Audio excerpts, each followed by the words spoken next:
नमस्कार मित्रों, स्वागत है आप सभी का आपके अपने YouTube चैनल संस्कृत शिक्षा पर। मित्रों, आज के वीडियो में हम लोग शिक्षा वेदांग के अंगों के बारे में देखेंगे। तो शिक्षा जो वेदांग है उसके कुल 6 अंग हैं। तो उसके बारे में यानी कि शिक्षा जो वेदांग है उसके जो 6 अंग हैं उनका विस्तृत अध्ययन करेंगे। तो देखते हैं वर्ण। तो यहाँ वर्ण दिया गया है। शिक्षा वेदांग का पहला जो अंग है वर्ण है। तो सबसे पहले वर्ण की परिभाषा देखते हैं। तो वर्ण की परिभाषा हिंदी में है, मुख से निकलने वाली ध्वनि की सबसे छोटी इकाई को वर्ण कहते हैं। मुख से निकलने वाली ध्वनि की सबसे छोटी इकाई को वर्ण कहते हैं। तो ये वर्ण की परिभाषा हुई। तो इसमें देखते हैं यहाँ वर्णमाला आया है। तो वर्णमाला की परिभाषा भी देख लेते हैं। तो यह भी हिंदी में है, वर्णों के व्यवस्थित एवं क्रमबद्ध समूह को वर्णमाला कहते हैं। वर्णों के व्यवस्थित एवं क्रमबद्ध समूह को वर्णमाला कहते हैं। यानी कि जब सभी वर्ण व्यवस्थित रूप से क्रम से लिखे जाते हैं तो वही वर्णमाला कहलाते हैं।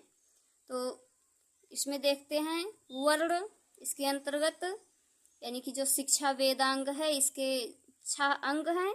तो उनमें से जो पहला अंग है वर्ण, इसके बारे में देखते हैं।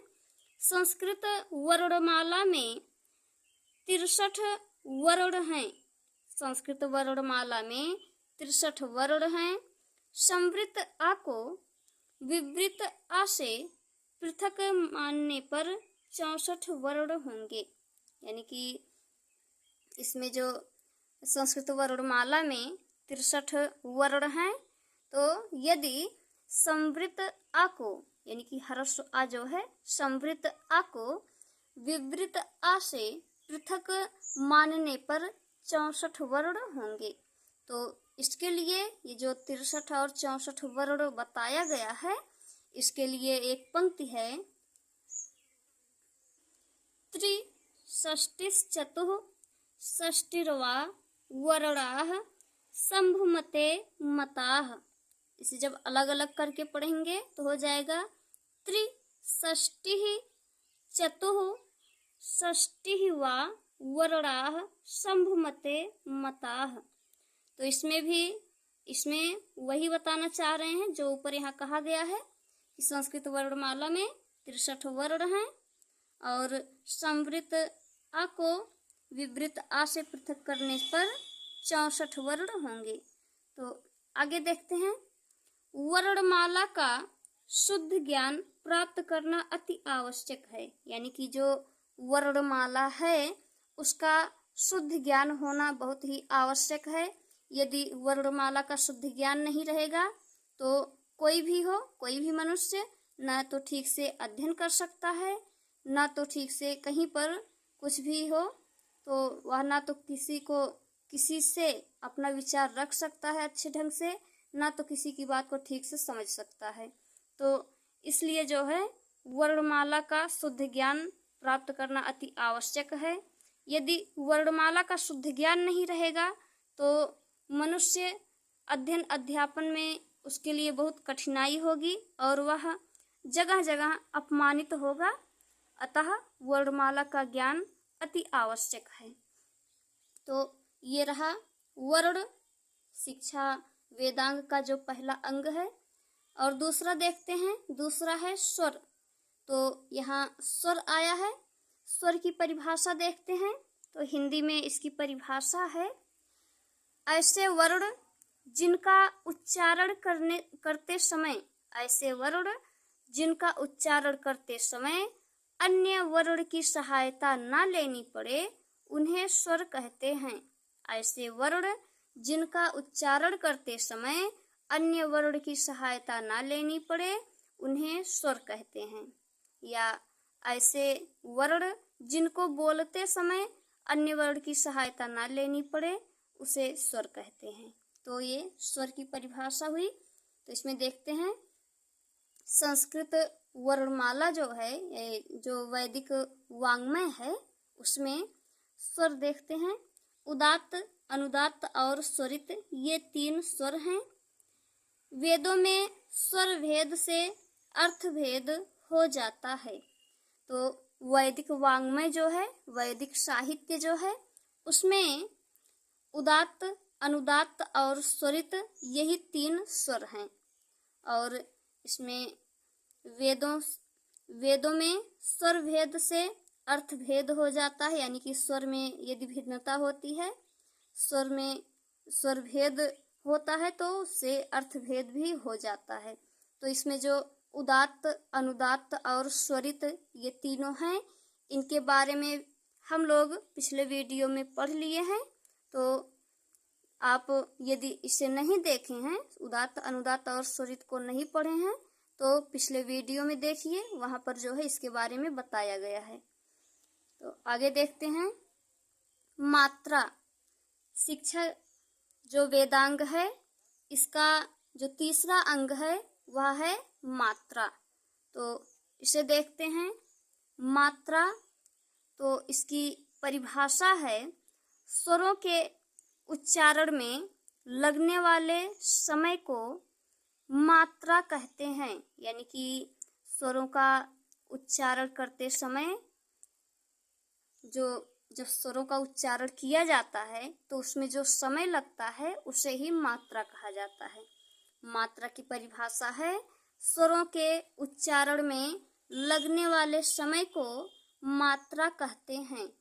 जब स्वर का उच्चारण किया जाता है तो उच्चारण करते समय जो उसमें समय लग जाता है, जो ही समय लगता है, उसे ही मात्रा कहा जाता है।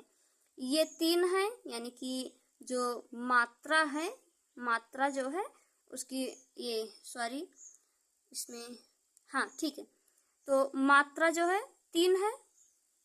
इसमें बता रहे हैं ह्रस्व, दीर्घ और प्लुत। तो ह्रस्व की मात्रा 1 होती है, यानी कि ह्रस्व जो है एक मात्रिक है। और दीर्घ की मात्रा 2 होती है, यानी कि 1 का दुगना हो जाता है 2। दीर्घ की मात्रा 2 होती है। और प्लुत की मात्रा 3 होती है, यानी कि प्लुत में 1 का 3 गुना लग जाता है, 1 का 3 गुना समय लगता है। तो ह्रस्व जो है, जैसे ह्रस्व आ, ई, उ, ये सब जो है ह्रस्व स्वर हैं। और ये जो दीर्घ है, जैसे दीर्घ आ, दीर्घ ई, दीर्घ उ, ये जो है दीर्घ मात्रा में हो गए। और प्लुत, जैसे किसी को जब बुलाया जाता है तो उस समय अधिक समय तक ऐसे जो है आवाज निकालते रहते हैं, जैसे कहा जाता है ओम। तो ओम कहते समय आवाज अधिक देर तक निकालना पड़ता है, तो यही प्लुत है। तो ह्रस्व में 1 मात्रा का प्रयोग होता है, दीर्घ में 2 मात्रा का प्रयोग होता है, और प्लुत में 3 मात्रा का प्रयोग होता है। तो आगे देखते हैं। चौथा है बल। तो इसमें देखते हैं वर्णों के उच्चारण में लगने वाले प्रयत्न तथा उनके उच्चारण स्थान को बल कहते हैं। यानी कि जब वर्णों का उच्चारण किया जाता है तो उच्चारण करते समय लगने वाले प्रयत्न तथा उनके उच्चारण स्थान को बल कहते हैं। प्रयत्न 2 प्रकार के हैं। पहला है आभ्यंतर प्रयत्न और दूसरा है बाह्य प्रयत्न। तो उच्चारण स्थान देखते हैं। उच्चारण स्थान मुख्य रूप से 7 हैं।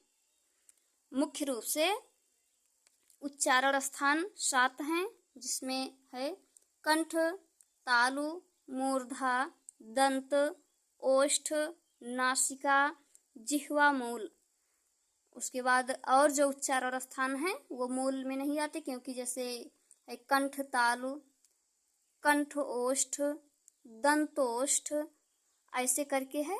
इसीलिए जो है दो उच्चारण स्थानों का मिश्रित हो जाने के कारण मूल उच्चारण स्थान 7 माने जाते हैं। तो ये जो आभ्यंतर प्रयत्न है, बाह्य प्रयत्न है और ये उच्चारण स्थान है, इनके बारे में पिछले वीडियो में हम लोग पढ़ लिए हैं। और जो उसे नहीं पढ़े हैं, उस वीडियो को नहीं देखे हैं, उसे पिछले वीडियो में देखिए। उसमें जो है विस्तृत रूप में इसे हम लोग पढ़ चुके हैं। आगे देखते हैं, 5वां है साम।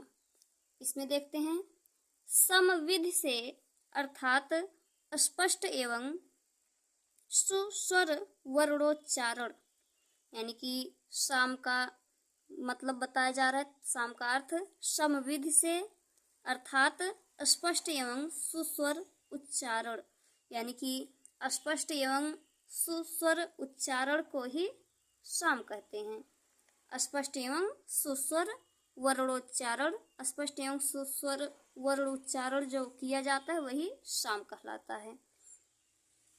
वर्णों का स्पष्ट उच्चारण हो, यानी कि जो भी वर्ण बोला जाए, जो भी जिस वर्ण का उच्चारण किया जाए उसका उच्चारण जो है स्पष्ट हो।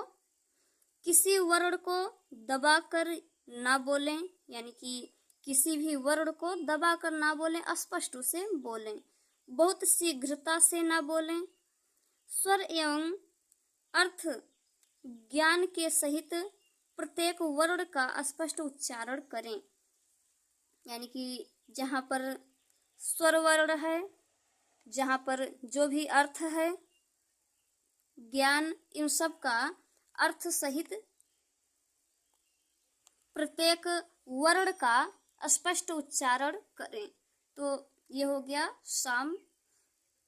छठा देखते हैं, ये छठा जो है ये शिक्षा जो वेदांग है उसका अंतिम अंग है। छठा ये है संतान। इसके अंतर्गत देखते हैं, संहिता पाठ अर्थात पद पाठ में प्रयुक्त शब्दों में संधि नियमों का लगना। कर रहे हैं, संहिता पाठ अर्थात पद पाठ में प्रयुक्त शब्दों में संधि नियमों का लगना, नियमों का लगाना।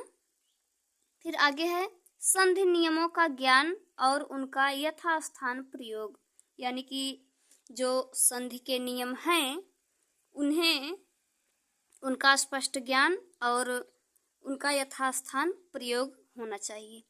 तो मित्रों, इस प्रकार हम लोगों ने शिक्षा वेदांग के 6 अंगों के बारे में पढ़ लिया। तो आशा है वीडियो आप लोगों को पसंद आई होगी। तो वीडियो को लाइक कीजिए, चैनल को सब्सक्राइब कीजिए तथा अपने मित्रों के साथ शेयर कीजिए। और यदि वीडियो में कुछ कमी दिखे तो कमेंट बॉक्स में कहिए, जिससे इससे भी अच्छी वीडियो लेकर हम आ सकें। वीडियो देखने के लिए आपको बहुत बहुत धन्यवाद। इसके आगे हम लोग अगले वीडियो में देखते हैं। मिलते हैं अगले वीडियो में, तब तक के लिए नमस्कार।